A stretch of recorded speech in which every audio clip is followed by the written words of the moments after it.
నమస్కారం అండి. నేను మీ కుమారి. మీరు బాగున్నారు, మీరు బాగుండాలని దేవుడిని కోరుకుంటున్నాను.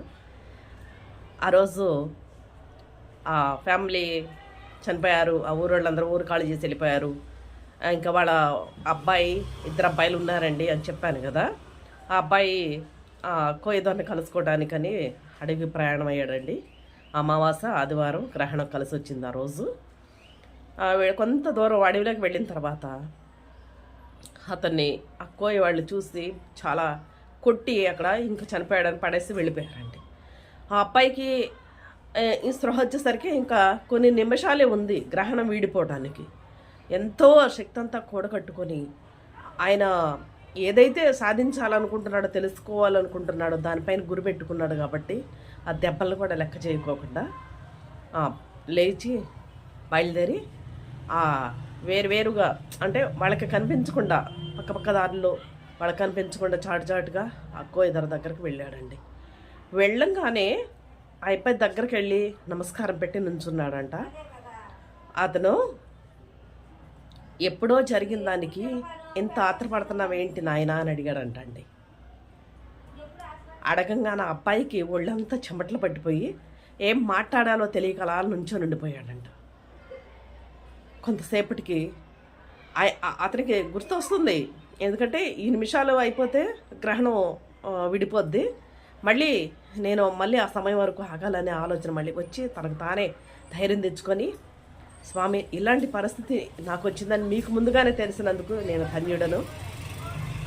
నేను తెలుసుకోవాలనుకుంటున్నా అసలు అలా మా ఫ్యామిలీకి ఎందుకు జరిగింది, ఇంకా 9 మంది ఫ్యామిలీలకు అలా ఎందుకు జరిగింది, ఊరోళ్ళు మొత్తం కూడా భయపడి ఖాళీ చేసి అలా వెళ్ళిపోయారు, ఈ సమస్యకు పరిష్కారం ఏంటి స్వామి అని అడిగారంటండి.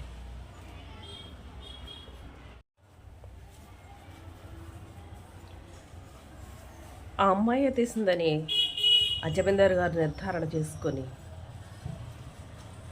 ఇంట్లో పనివాళ్ళు కాకుండా వేరే వాళ్ళని పిలిపించి ఆ అమ్మాయిని సజీవంగానే ఉండగానే, జీవంతో ఉండగానే నడుము వరకు పైన కాళ్ళు, నడుము దగ్గర చేతులు కట్టేసేసి పైన కాళ్ళు కట్టేసేసి భూమిలోకి నడుము వరకు పాతేసేయండి అని చెప్పాడంటండి. రాజుగారు చెప్పిన దానికి ఎదురు లేదు కదా. ఆ రోజుల్లో మరి ఇప్పుడన్నా ఎదురు తిరిగే స్వభావం వచ్చింది జనాల్లో, ప్రభుత్వాలకి. కానీ అప్పుడు మరీ భయంకరమైన పరిస్థితులు కాబట్టి ఆయన అలా చేశారంటండి. చేసిన తర్వాత కొన్ని నెలలకే ఆయన చనిపోయారంట. వాళ్ళ కొడుకు బావి దవ్వించాలన్న ఆలోచన వచ్చింది. ఆయన ఎక్కడో వేరే విదేశాల్లో ఉంటున్నాడంట మనవడు. ఆయన వచ్చిన తర్వాత కొడుకు చెప్పాడు మనవడికి, బావి తవ్వించాలి నాన్న అని. అయితే కొడుక్కి మనవడికి అస్సలు విషయాలే తెలియదంటండి. తెలియకపోయేసరికి వాళ్ళు బావి తవ్వించడానికి వీళ్ళని మాట్లాడి బావి తవ్విస్తుంటే గతంలో జరిగిందంత మీకు తెలుసు కదా. అయితే ఈ కోయిదొర ఈ అబ్బాయికి చెప్పాడంట, వాళ్ళు చేసింది వాళ్ళ వంశం మొత్తం అటు 7 తరాలు ఇటు 7 తరాలు నేను వాళ్ళని భూమి మీద లేకుండా నాశనం చేస్తా అనుకుందంట ఆ అమ్మాయి చనిపోయేటప్పుడు.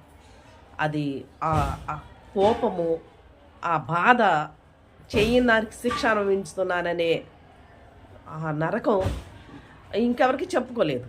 అది ఆ అమ్మాయి చనిపోయిన తర్వాత సజీవంగానే ఆ భూమిలో ఉండి చనిపోయి ఆమె ఎప్పుడైతే ప్రాణం విడిచిందో అప్పుడే అంత భయంకరమైన ఆలోచన మనసులో పెట్టుకొని వాళ్ళ వంశాన్ని నిర్వంశం చేయాలన్న ఉద్దేశంతో ఆ అమ్మాయి తిరుగుతుందంటండి. ఈ బావి తవ్వేసరికి తీసి బయటపడేశారు కదా. బయటపడేసిన తర్వాత వీళ్ళు ఆ ఆకారాన్ని కాల్ చేసినా లేకపోతే మళ్ళీ పూడ్చిపెట్టినా ఎలా ఉండేదు. కానీ ఆ అమ్మాయికి ఆ ఆత్మకి బలం వచ్చినంత పని అయిందంటండి.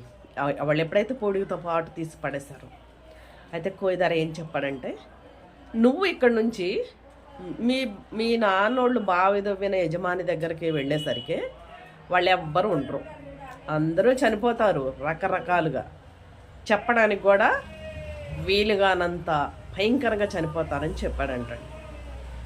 మరి మేమేం చేసి మా నాన్న మరి బావితో విన వాళ్ళు ఏం చేశారండి అని అంటే, ఆ అమ్మాయి తల లోపలికి పెట్టి కాళ్ళు పైకి పెట్టారు కాబట్టి ఎవరు పెట్టారో తెలీదు.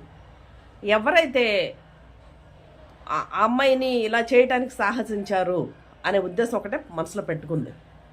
అందుకని ఇలాగా కుటుంబాలన్నిటిని కూడా విచ్ఛిన్నం చేసింది. కాబట్టి మీరు వెళ్ళేసరికి భావ యజమాని వాళ్ళకి సంబంధించిన వాళ్ళు ఎవరు ఉండరు.